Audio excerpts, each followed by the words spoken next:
네, 경제 소식을 빠르고 친절하게 전달해 드립니다. 오늘 굿모닝 경제는 이인철 참 좋은 경제 연구소장과 함께하겠습니다. 어서 오세요. 어서 오십시오. 자, 어제 있었던 한일 정상회담 계기로 일본 정부가 우리나라에 대한 반도체 소재 세계 품목 수출 규제를 지금 해제를 했고요. 또 우리 정부 WTO 제소 취하했습니다. 그러니까 2019년이었으니까 무역 분쟁이 4년 만에 일단은 좀 끝나는 셈이네요. 맞습니다. 네. 사실은 일본 정부가 말씀하신 것처럼 이제 2019년 당시에 이제 반도체, 디스플레이의 핵심 소재라고 하는 세 가지 품목에 대해서 이제 한국의 수출을 사실상 이제 전면 중단을 했습니다. 그러면서 이후에는 바로 이제 수출 우대 관리국 대상에서 이른바 화이트리스트에서 한국을 뺐습니다. 예. 제외를 해서 이게 좀 부당하다라면서 우리가 이제 WTO 제산 사건인데 당시 일본은 어떤 이유를 들었느냐? 안보상 이유라는 겁니다.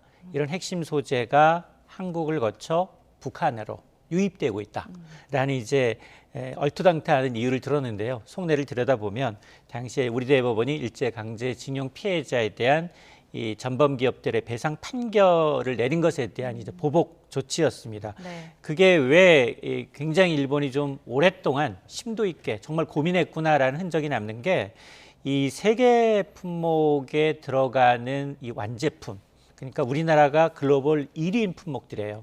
반도체, 디스플레이. 그러니까 일본산 핵심 소재가 빠지면 한국이 완제품을 만들 수 없는. 네. 네. 왜냐하면 당시에 이 포토레지스트, 그 고순도 불화수소, 플로어린 폴리이미드의 전 세계 시장 점유율이 일본이 적게는 70%, 많게는 90%. 우리도 대일본 의존도가 너무 높았어요. 의존도가 적게는 43%, 최대 93%였기 때문에 아마 굉장히 심게 고민한 흔적은 남는데 어쨌든 이번 이제 한일 양국 정상회담을 계기로 해서 우리는 WTO 제소를 풀게 되면 역시 일본은 이 핵심 반도체 소재 세계 품목에 대한 수출 규제를 이제 푼다라는 건데 아마 이제 이 화이트리스트 제외 조치 역시 이른 시일 내에 원상 회복할 수 있도록 긴밀한 논의를 해 나가기로 했습니다. 네. 또 오늘은 이제 한일 경제인들 회동이 예정돼 있는데 뭐 이렇게 교류가 다시 이루어지게 되면 좀 어떤 효과가 있는 건가요? 사실은 그 이번 방문을 계기로 해서 이제 지금 뭐 5대 총수가 이제 같이 이제 일본을 이제 갔기 때문에 아마 한일 이 경제인들이 모여서 경제 협력 방안을 논의하게 됩니다. 이른바 비즈니스 라운드 테이블을 오늘 도쿄에서 여는 것으로 알려지고 있는데요. 네. 이 자리에는 5대 총수 그룹이 다 참여합니다. 이재용 삼성전자 회장부터 SK 최태원 회장, 현대차 그룹의 정의선, LG 구강모, 롯데의 신동빈 회장까지 참석을 하게 되고 네. 특히 김병준 정경영 회장 직무대행과 또 중소기업 중앙회 회장이죠. 김기문 회장도 참석을 하게 되고 일본에서는 이 도쿠라, 마사카즈 게이단넨 회장 등 11명이 나올 것으로 알려지고 있습니다. 어쨌든 정경련은 지금 양국 정상이 만났고 경제협력이 필요성이 높아진 시점이기 때문에 주요 기업인들이 모여서 현안을 논의한다는 자체만으로도 4년 만이기 때문에 의미가 있다라고 설명을 하고 있고 이 행사에서 윤 대통령이 아마 한일 경제협력 비전을 제시하면서 수출 규제 이후에 어떤 위축됐던 양국 경제의 교류에 어떤 물꼬를 트겠다라는 계획입니다. 예. 자, 강제동원 피해자들에 대한 배상과 관련해서는 결국 이제 일본 전범 기업이 아니라 한일 청구권 협정 관련 국내 수혜 기업 가운데서 지금 출연을 하고 있는데 포스코가 가장 먼저 40억 원을 납부를 했고요. 나머지 기업 중에서는 40%만 이제 변제금 출연을 검토하겠다 이런 입장을 지금 갖고 있는 상황이죠. 맞습니다. 이제 지난 1965년 이제 한일 청구권 협정과 관련해서 국내 이제 수혜를 받았던 기업은 총 16개로 이제 분류가 되고 있습니다. 예. 그래서 정부해법이라는 건 일본 전범 기업 대신에 제3자 변제 방식으로 기금을 좀 출연하자라는 얘기인데요. 이 가운데 포스코가 지난 15일에 이제 재단에 40억 원을 기부하기로 했죠. 근데 앞서서 두 차례 30억 원씩 냈습니다. 그러니까 당초 약속했던 총 100억 원을 채운 겁니다. 근데 나머지 그러면 포스코 제외하고 15개 기업의 의향을 좀 물어보니까 지금 6곳은 정부가 요청이 오면 응하겠다라는 긍정적 답변을 했어요. 그러니까 여기에는 한국수자원공사, 코레일, 한국전력, KT와 KTNG, 한국농수산식품유통공사 6곳은 긍정적으로 답변을 했는데 네. 나머지 9개 기업은 당시 자금을 직접 지원받은 수혜기업도 아닐 뿐만 아니라 지금 뭐 피해자나 유족의 아픔은 이해가 되지만 재단에 직접 출연 좀 어렵다라는 답변을 한 겁니다. 물론 이 포스코가 낸 40억 원만으로도 지금 2018년에 대법원 판결을 받은 강제동원 피해자 15명의 배상금 이 지연 이자는 충당이 가능한데 문제는 뭐냐? 지금 법원에 계류 중인 강제동원 관련 소송이 현재 9건이에요. 그러니까 이제 더 추가적으로 이제 이 부담이 더 늘어날 수밖에 없는 상황이고, 근데 이제 하지 않겠다 지금 이 부정적 입장을 보이고 있는 9개의 기업의 공통점이 대다수가 공기업이에요. 그럼 시간이 지나면 결국 눈치를 보면서 기부금을 낼 수도 있거든요. 예. 기여금을. 그러다 보니까 그러면서도 이제 일부에서는 야 공기업이 일분 배상금을 대신 내는 게 맞느냐라는 이제 국민 정서도 예. 좀 문제고, 또 하나는 받는 사람 입장에서도 현재 유족 4명은 정부 배상에 동의했지만 그러나 생존 피해자 3명의 경우에는 좀 반대를 하고 있어서 기금이 모여진다 하더라도 상당히 풀어야 될 과제가 적지 않습니다. 예. 네. 자, 이번엔 해외 증시도 알아보겠습니다. 뉴욕 증시도 오늘 상승을 했고 유럽 중앙은행이 빅스텝을 밟았는데 유럽 증시도 상승을 마감을 했죠. 맞습니다. 일단 하루하루가 좀 불안해요. 어떤 뉴스가 더 터질지 모르는 상황에서 어쨌든 지금 보면 이제 스위스 중앙은행이 직접 나서서 크레디트 스위스에 이제 70조 원 가량을 지원하겠다는 의사를 밝혔기 때문에 유럽 증시도 뭐 상승을 했고요. 그리고 이제 사실은 이 뉴욕 증시의 경우에는 좀 좋지 않았어요. 개장 초에는. 네. 그럼에도 불구하고 제2의 실리콘밸리 은행으로 지목되고 있는 이른바 퍼스트 리퍼블릭 은행.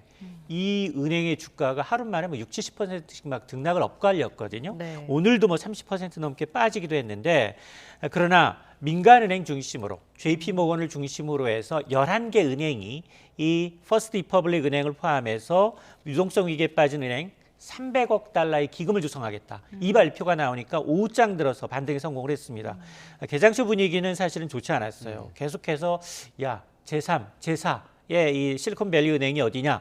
그러다 보니까 고객 입장에서는 야 중소형 은행은 불안해.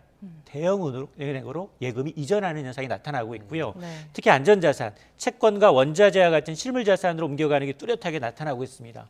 이러다 보니까 다우지수가 300포인트 이상 빠지기도 했지만 결국 오늘 기술주는 2% 넘게 2.4% 넘게 급등을 했고요. 나스닥도 1.17%, 대형지주 S&P 500 지수도 1.7% 넘게 올랐는데 그리고 오늘 발표됐던 2개 경제 지표가 사실 연준 입장에서는 굉장히 좀 좋지 않은 수치였어요.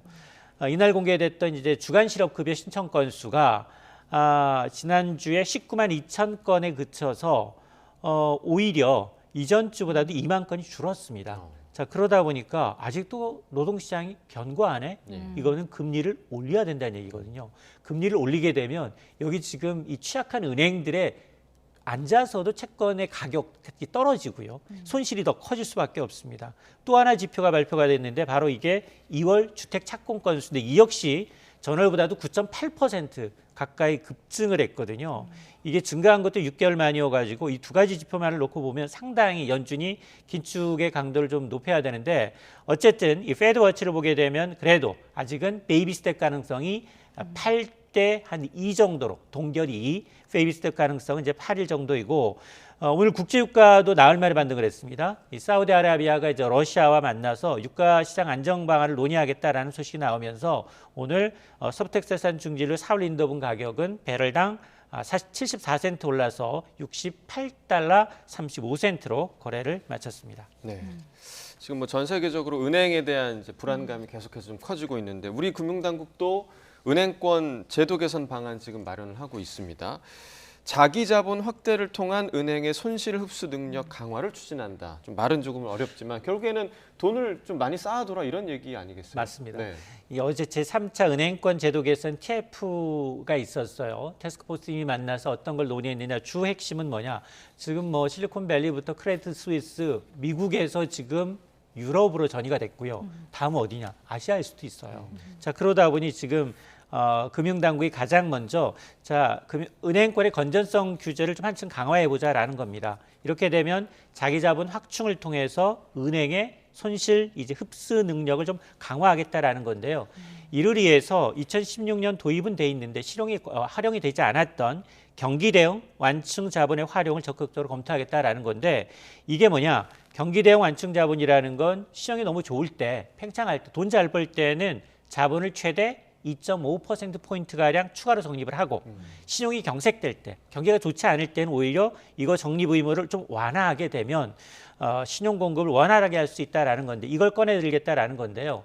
실제로 지금 지난달입니다. 1월 말 기준 연체율이 오르고 있거든요. 자, 그러다 보니까 이런 자본 확충 방안에 대해서 이제 이 의견이 컸고 또 하나는 또 들여다보니 지난해 5대 은행의 이자 장사로만 37조 원 벌었어요. 이 가운데 11조 원을 이자로서 인건비로 썼습니다. 이렇게 이자 장사해서 번 돈으로 인건비 장사하고 배당 늘리고 이건 안 된다라는 거거든요. 자, 그러다 보니까 아마 이제 보수채금 개선 방안도 조만간 대책 마련에 포함이 될 것으로 보입니다. 예. 네. 자, 마지막 부동산 소식도 짧게 짚어보겠습니다. 최근 급매물이 좀 빠르게 소화되면서 서울 아파트값 하락폭이 5주 만에 둔화가 됐습니다. 이게 6개월 만에 최저치라면서요. 맞습니다. 서울의 이제 아파트 거래량이 조금씩 늘고 있고요. 매매 수급 지수도 조금 개선되고 있는 것 같습니다. 그런데 전국의 아파트 낙폭도 5주 연속 낙폭은 좀 축소가 되고 있습니다. 정부가 그동안 일련의 이제 규제 완화 정책, 여기다가 대출 금리가 조금 내린 부분도 있거든요. 네.